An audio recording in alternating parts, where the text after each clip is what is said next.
Alright, and on the good side naman, ito guys, no, these are wonderful blessings, mga kapiksi. Ito yung abundance of money, lalo na sa mga negosyante, guys, no. Although, kahit hindi ka naman business man or business woman, pero kung meron kang mga side hustle din, yung mga racket-racket ba, mga kapiksi, mananagana kayo. Guys, no, parang feeling ko, yung iba sa inyo, mas masagana pa yung mga racket nyo kesa dun sa sweldo nyo sa trabaho, yung iba, no. Although hindi naman lahat, pero namamayagpag yung parang nag-i-increase yung mga sales nyo, yung mga benta nyo, yung mga customers nyo, no.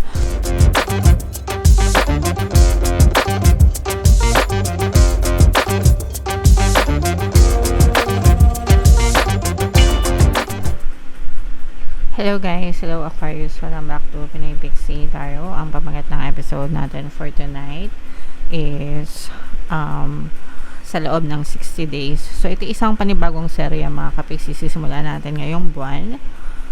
Guys, no, nag-improve tayo or nag-iisip tayo ng mga panibagong serye or episodes na pwede nyo panoorin dito sa ating channel, mga kapiksi.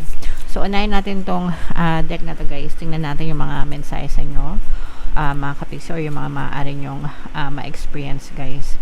So we have anger message, mga kapiksi, no.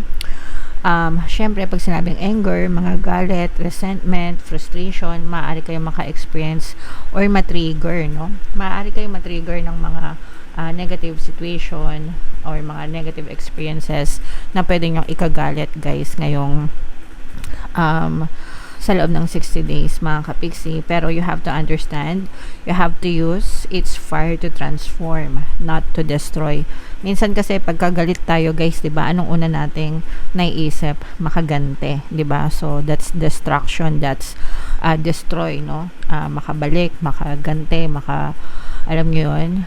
Ganun usual kapag punong-puno ka ng galit, no? So you have to learn to let go of those negative emotions, galit, anger, hatred, resentment, 'di ba? Sabi ko nga sa inyo, nagiging balakad 'yon sa buhay, and use it para mag-transform ka, para magbago ka for the better, mga kapiksi.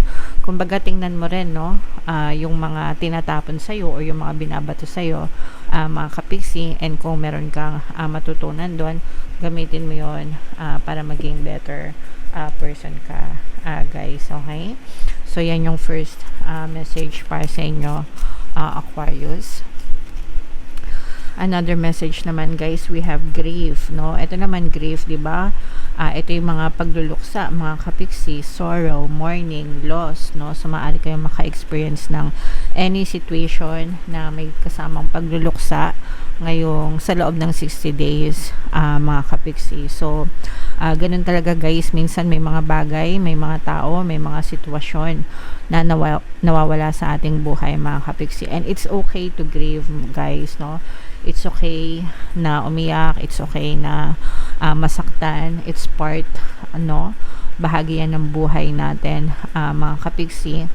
And in pain, find healing and deeper connection to the self, guys, no? So, pagkatapos naman ng mga pain na yon, mga kapiksi, susunod din naman dun yung healing kapag natanggap na natin yung sitwasyon, kung ano man yung nawala sa buhay natin, mga kapiksi. Okay, but you just have to grieve properly, cry if you must, mga kapiksi. Huwag nyong pigilan, kasi minsan kapag pinipigilan natin, mas lalo lang tayong nasasaktan, guys. Okay.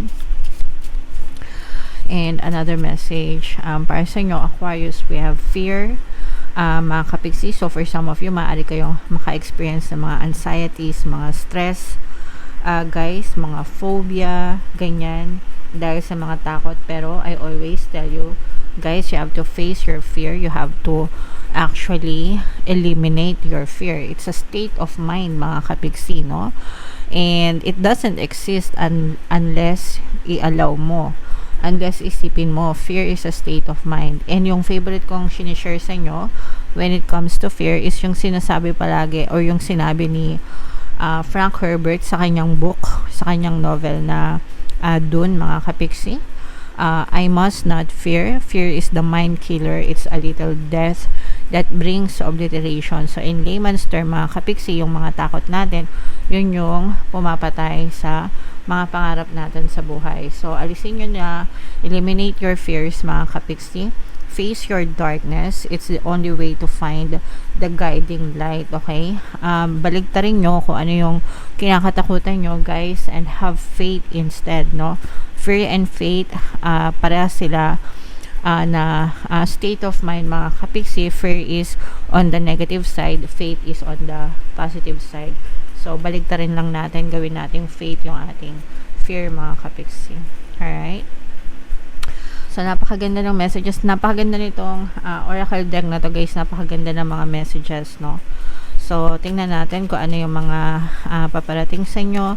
Shuffle natin to, guys. Habang sinashuffle ko to, panoorin nyo muna yung video natin regarding sa ating paano mag-manifest ng abundance video course.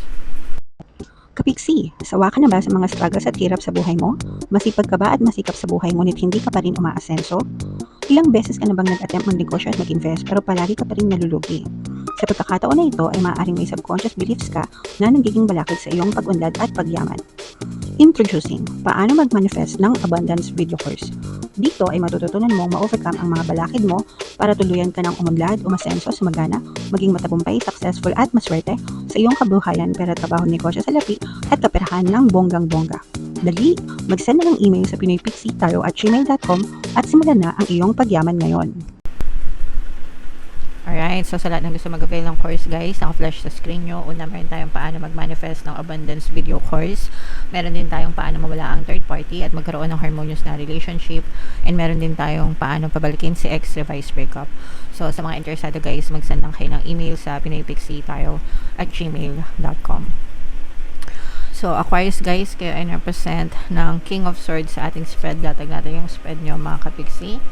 And, by the way, guys, sa mga naghahanap ng mga pampaswerte na lucky charms, lucky bracelet, ganyan, may mga items na makikita kayo sa description box, mga kapiksi. Check nyo lang yung mga items doon, guys. Pwede nyo i-check out kung gusto nyo. Alright, so eto, guys, this is both negative and positive. Unahin ko na yung negative, guys. Ito yung paalala, no? This is a very deceptive energy. Ito yung mga energy ng manduloko, mga kapiksi, no? Especially pagdating sa pera, guys, no? So, maaari kayo, ito, guys, parang maaari kayo makatanggap ng invitation, some kind of invitation. Pero yung invitation na yon, parang fraud siya, fraud invitation, false invitation. Ibig sabihin, hindi siya legit, no? So, mag-ingat kayo sa mga invite na natatanggap nyo, mga spam na text, spam na email, mga ganyan. So, anything, any form of invitation, mga kapiksi, pagdating sa kaperahan, guys, kasi medyo iwasan nyo as of the moment kasi malamang mga scam yan, guys, no? So, if you can block them, i-block nyo, guys, para magkaroon kayo ng peace of mind, mga kapiksi, okay? So, yun yung nakikita natin pagdating sa negative, guys, okay? Pagdating naman, at saka sa eto din, guys, parang this is more on work related na energy na medyo nakakaramdam kayo ng stress, kaya lumalabas itong anger, mga kapiksi, no? Parang merong parang pinagtutulungan, no, for some of you, although hindi naman lahat, mga kapiksi. Parang nakakaramdam kayo ng konting stress, anxiety, kasi yung iba sa inyo parang pinagtutulungan kayo sa trabaho, no? So, pwedeng nabubuli kayo, basta yung pinagtutulungan, no? So, as long as wala kayong ginagawang masama, mga kapiksi, kiber lang. Pero pagka below the belt na, you should know your rights, guys. May HR tayo, 'di ba? Kaya nga tayo may HR para makapagsumbong kayo kapag below the belt na yung ginagawa nila sa inyo, mga kapiksi, okay? Alright, and on the good side naman, ito, guys, no, these are wonderful blessings, mga kapiksi. Ito yung abundance of money, lalo na sa mga negosyante, guys, no? Although kahit hindi ka naman business man or business woman, pero kung meron kang mga side hustle din, yung mga racket ba, mga kapiksi, mananagana kayo, guys, no? Parang feeling ko yung iba sa inyo mas masagana pa yung mga racket nyo kesa dun sa sweldo nyo sa trabaho, yung iba, no? although hindi naman lahat, pero namamayagpag yung parang nag-i-increase yung mga sales nyo, yung mga benta nyo, yung mga customers nyo, no?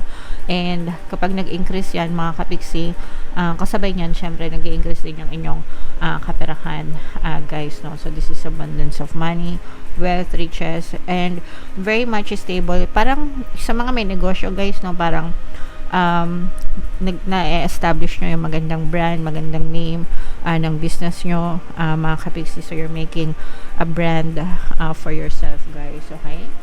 Alright. So yeah, i-mind nyo na to, guys, itong abundance of money na to, stable na business, stable na kaperahan, mga kapiksi.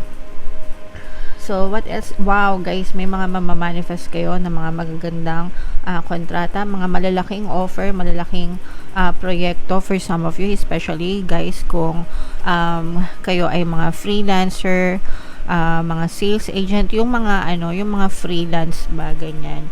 Yung mga may, yung independent, no?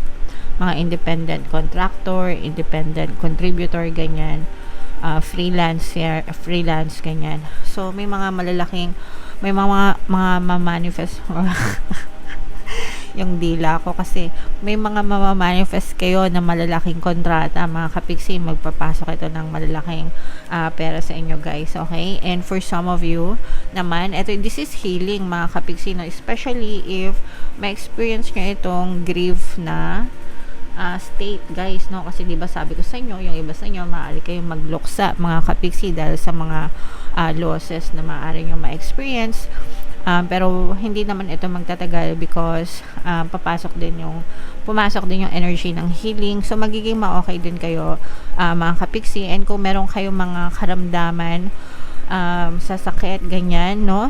Nakaka-recover din yung health nyo. Pero syempre, guys, wag nyong i-take for granted yung kalusugan. Make sure na magpahinga, no? Yan, magpahinga, magpa-check up, mga kapiksi. So yan din yung advice sa inyo, guys, okay?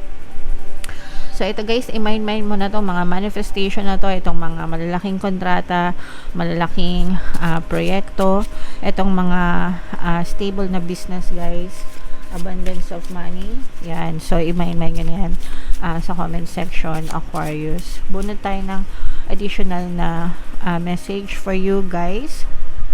It's time to, teka lang, i-close up natin. Oops, sorry. I-close up natin, guys. Yan. It's time to hit the reset button.